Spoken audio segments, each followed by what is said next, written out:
It's the final style study of the month, and we have a special guest.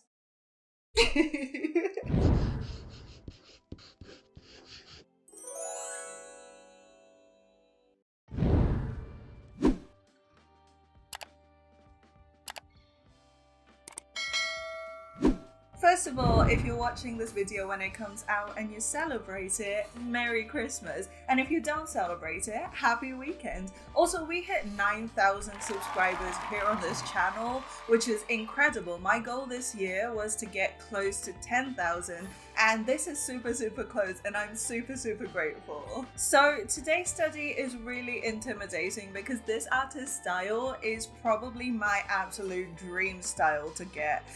Today we're going to take a look at the beautiful, incredibly striking work of Bastien Lecouffe Deharme. I know I butchered that name, I know I did. This video was requested by absolutely no one, but it is a present from me to myself and hopefully to you guys as well. Christmas presents aren't always what we ask for, right? But you're gonna take it and you're gonna like it, and that's that on that. If you're a style study veteran, you know how this goes. Timestamps are in the description. Thank you so much for coming back. I love you, and I'll see you in part 1. But if you're new here, hi, welcome. I am so glad you're here. My name is Srish, and today we're gonna level up your art by like 1,000,000%. Style Study is a regular series we do here on my channel where we take a look at some of our favorite artists, analyze their work, and see what we can learn from it. Keyword, learn. We're not here to plagiarize anyone's work or copy anyone's style. We're only here to learn some really cool art tips and see how we can apply them to finding our own unique art style. I usually structure my style studies in 3 parts. In part 1, we'll take a look at Bastien's work, analyze his style, and see what we can learn from it. Part 2 will be a study of one of his original paintings, the hardest study I've ever done. The reference I chose was this one. And in part 3, we'll apply everything that we learned today to an original painting of our own. If you enjoyed this video and learned something today, please do remember to like and subscribe. I really hope you enjoy going on this journey with me today. But it's gonna be a long one, so whenever you're ready, grab a snack, sit back, and let's dive into another style study featuring Bastien Lecouffe Deharme. Bastien Lecouffe Deharme is an illustrator, game designer, art director, and professor from Brittany, France. His bio states that he moved to the US back in 2010 and has worked with an incredible number of firms in the entertainment industry, including Magic the Gathering, Adobe, National Geographic, Riot Games, Imagine FX, and 3D Total, among several others. He creates these beautiful dark fantasy art that has a very classical oil painting feel to it, while still embracing some surreal themes like, oh, you guys, there are basically no other artists out there that can paint quite the same way that Bastien does. His stunning art has garnered him over 50,000 followers on ArtStation and over 36,000 followers on Instagram. Incredibly underrated in my opinion, but oh well.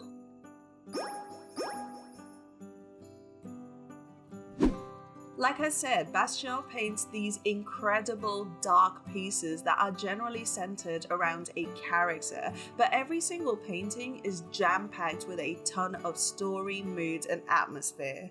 There is something so incredibly magical and striking about every single painting that instantly sucks you into the scene and throws detail after detail at your face until you are left completely mesmerized. Like, I'm not even being dramatic. The first time I stumbled upon his work on my IG recommended, I legit spent hours zooming in and out of his paintings. The characters have so much detail and depth and such distinctive storylines, and man am I excited to dive into all of this.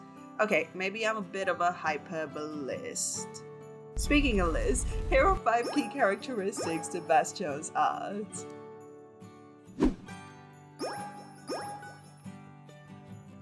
This is without a doubt the most powerful aspect of Bastien's work. The lighting is incredibly dramatic and gives us this mythical old world charm. However, the key light is also realistic in that you can often trace it back to something natural, but not always. So here you'll see ambient overcast light coming from the sky. It is cool and vast and also influences the surroundings. Here you have a warm key light coming in through a window or opening of some sort, but here she is lit by this glowing orb, which in context is probably supernatural. In either case though, you will notice that the character is always hit by the key light, however bright or dim it may be. This is obviously a great way to make sure that the character is the primary focus. Obviously there's other things that draw focus to the characters and we'll look at them, but the lighting is definitely a huge part of it. What's interesting, however, is that the character is pretty much never completely in the bright key light. You'll see that either the character's upper half is in the light and everything from the hips down is in shadow, or the reverse where the face and shoulders are in shadow while the rest of the body is brighter.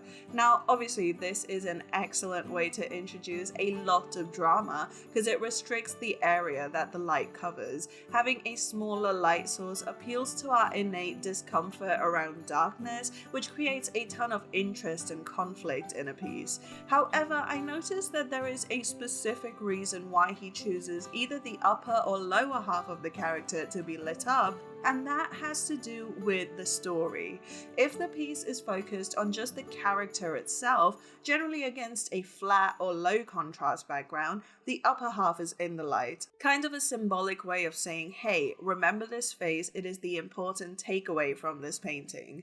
However, if the story is about the character's role or action within a scene, that's when the lower half is in the light.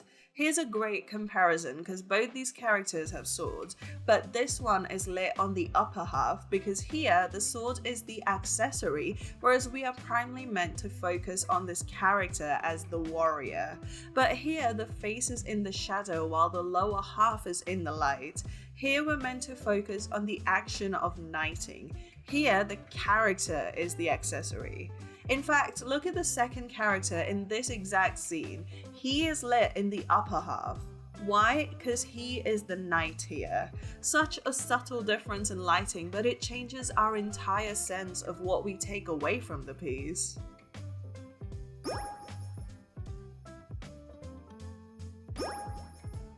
In a lot of his work, you see that Bastien loves a good bit of architecture and landscape.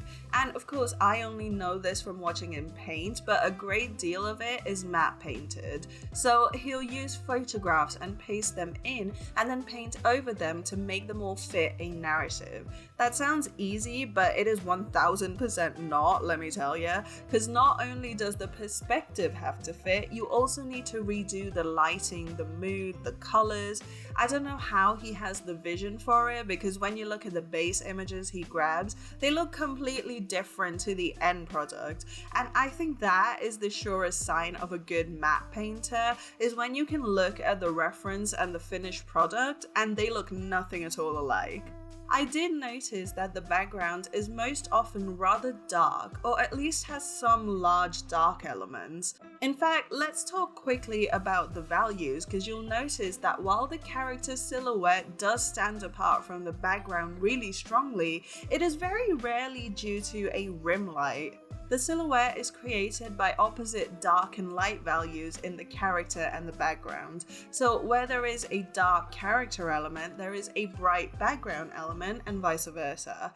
This is yet another thing he keeps in mind when matte painting. And again, having watched him paint on his YouTube channel, I saw that he starts by getting a lot of the character painted, and only then does he set about painting the background in, literally building the scene around the character. So obviously the character is the primary focus, even through the painting process itself.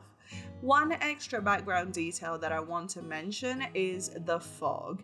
he strategically paints in a lot of fog, which not only adds tons of ambience to the piece, but it is also a great way to blend in matte painted segments that might not work entirely seamlessly.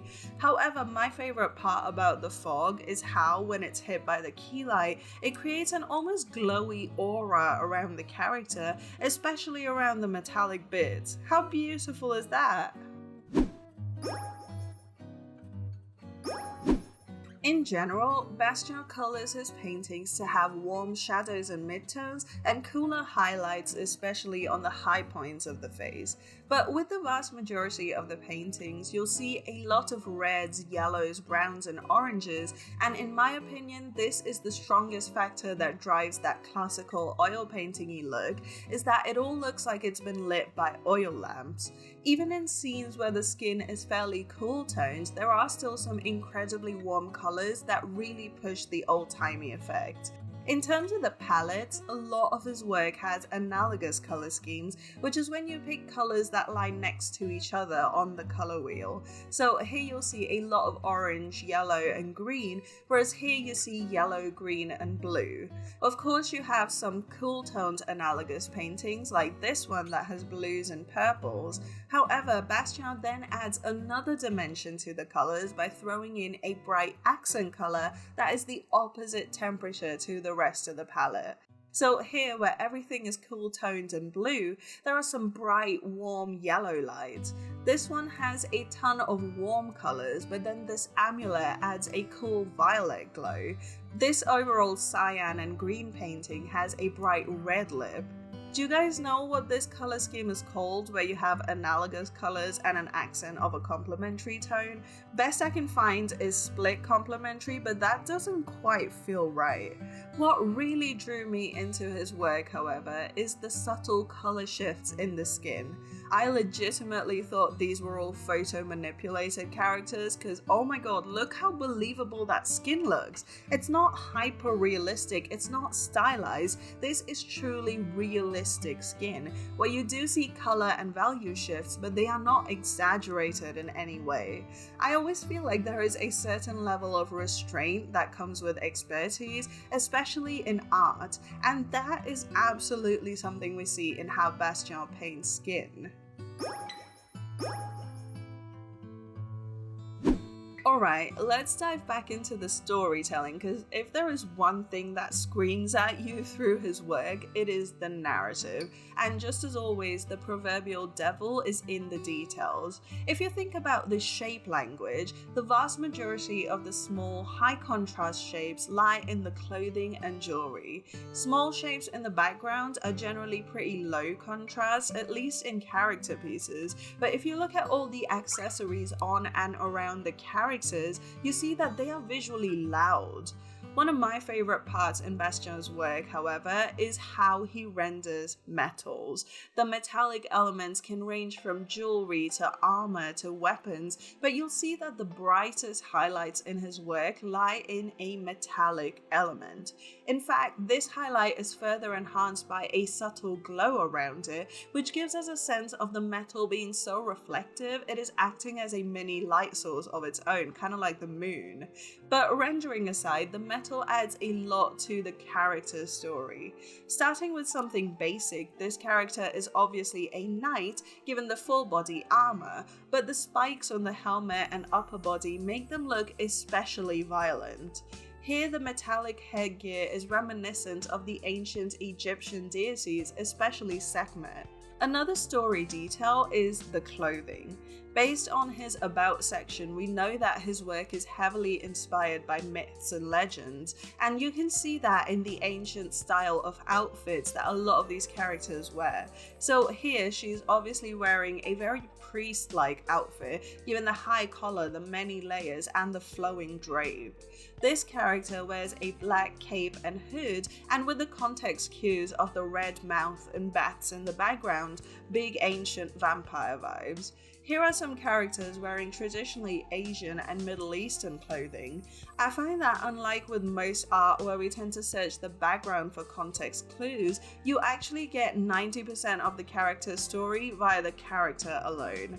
That really goes to show just how powerfully Bastien has mastered the skill of symbolism in design.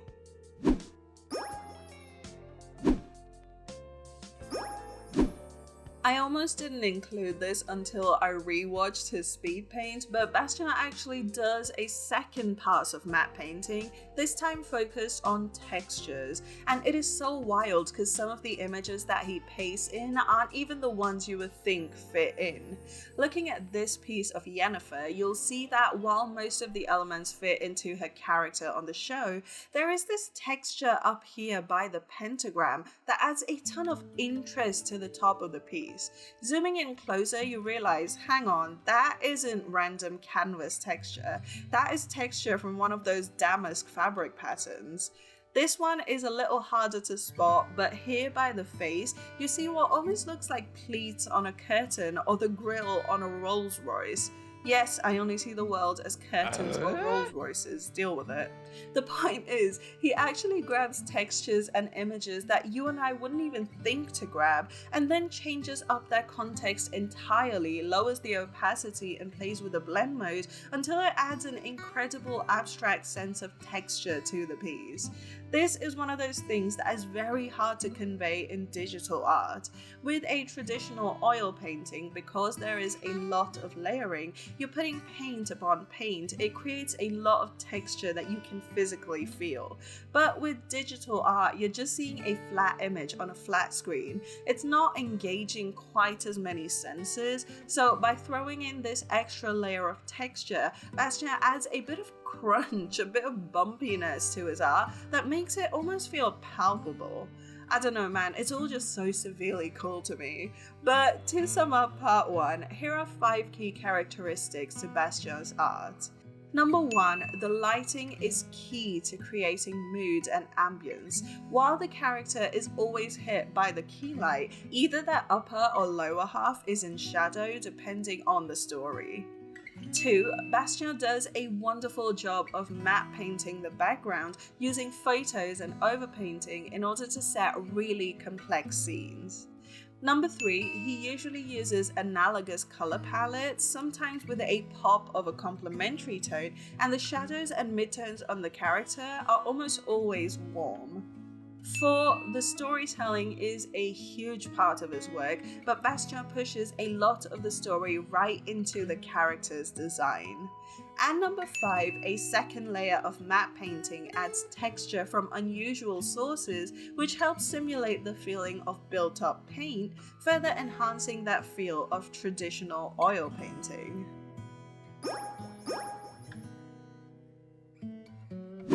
For our study today, this is the reference that I chose. It is a cropped version of a bigger painting, but my focus here was painting the skin and lighting. And while I learned so much through this process, I have to be honest, this was my least favorite end product of the entire year, purely because it looks nothing like the reference. However, I started with a sketch as always. It was a bit of a struggle because that texture overlay kept messing with my sense of anatomy and such. I then flattered in a dark background with a couple of colored place markers before diving straight into the face. I started by placing in the high points and then smoothing out the transition areas with in-between values. Another thing that stumped me a little was how yellowy green the face was. It is such a simple hue shift because instead of doing reds and oranges, we're doing yellows and greens, but for some reason my mind just could not compute. What I did really love, however, was learning to paint the bone structure around the sternum and pectoral girdle. The collarbones and shoulders are probably my biggest challenge when it comes to painting anatomy, but for some reason with this study, it just really clicked. And this was the point where I did the first of my multiple rounds of liquefy. While she does look really nice so far, there was basically no likeness to the reference. I do think a lot of this had to do with the angle of the head, because it's slightly tilted up and back, so the facial features don't lie in the same places on the face as in the forward facing head. Man, I need to go back and do some anatomy drills again. Oh, by the way, I had switched to Photoshop for the Liquify filter, but then switched back to Krita to paint again. Then there was more warping and smoothing out some edges that didn't need to be there. The texture around her face and hair really got me, because it looks like it was made with a hair or bristle brush, but none of the 3,000 brushes I have seem to work quite right. It just looks like frizz rather than the super cool textured glow that you see in the reference, and she still didn't look like the character in the reference. At this point, I was about ready to cry, so I put her aside for a week and came back, and boy am I glad I did, because wow was there so much I needed to fix. The contrast for one was way too high, the colors were too warm, the textures were all wrong, there was a whole extra couple of hours of work still to do on this. I think I see now why the anatomy looks off. It's the forehead and the nose and mouth area. The forehead needs to be rounder and bigger while the mouth needs to be closer up to the nose. I don't know, man, at some point I just went into the texture overlays because it really wasn't going to get any better. I found some fun random textures that I thought would emulate the textures in the original, and here is the finished study. Feel free to roast it in the comments.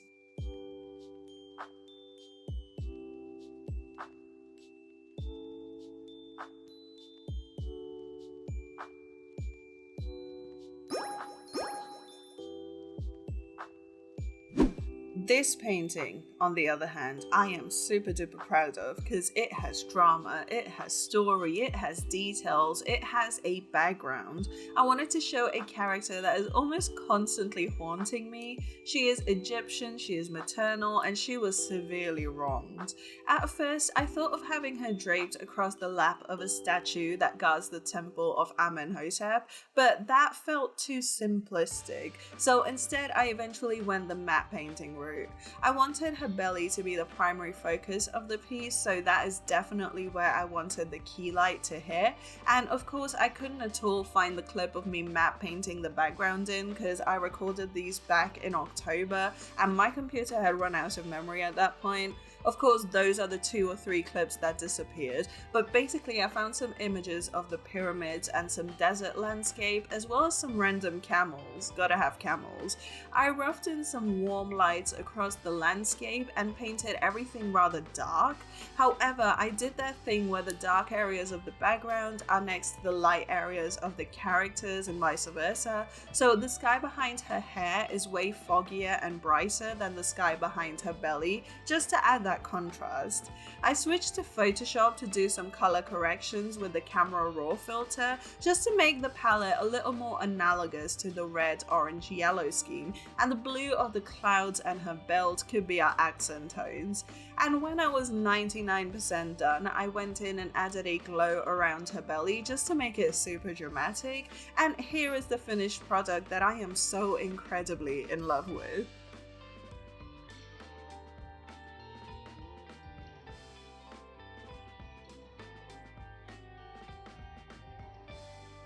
So there we have it, Bastien demystified. Well, kind of. I feel like I could do 12 style studies on this guy and it wouldn't be nearly enough. There is still so much to learn from his work, you guys. I have found so much inspiration from his art and I'm sure you will too. I've left all of the links to his work down in the description. Can I have my arm back, please? Okay. And you guys, this has been an incredible year for me personally, and I just want to say thank you so much for coming along for the ride, especially those of you guys on my Discord server. I love you guys so much. Thank you so much for all the love and support. I am really excited to get back into making videos in the new year, and I have some big plans. However, your girl is tired and needs a break, so I am going to be taking a quick break for a couple of weeks, I would say, in the new year. But I promise you it won't be an idle break. I will be taking some time to plan the content out and it's going to be amazing. So I hope you stick around, and I am grateful for those of you guys who hung out with me this year. I will still be on Discord and probably even on Instagram, so check those links out down in the description below. Of course, if you enjoyed this video and learned something today, please remember to like and subscribe. If there are any other artists you'd like to see a style study on, first check out my style study playlist up here. I'll leave it in the outro. I've done a ton of this. Chances are I've probably covered some of your favorite artists on the series before. But in case I haven't, feel free to leave a comment below letting me know which artist you'd like to see a style study on. And that's about all I have to say today. So thank you guys so much for hanging out with me, not just today, but this entire year. I am so grateful, and I truly hope you've enjoyed this as much as I have. Check out some more style studies up here. We say happy holidays, and I'll see you guys on the next one. Say bye.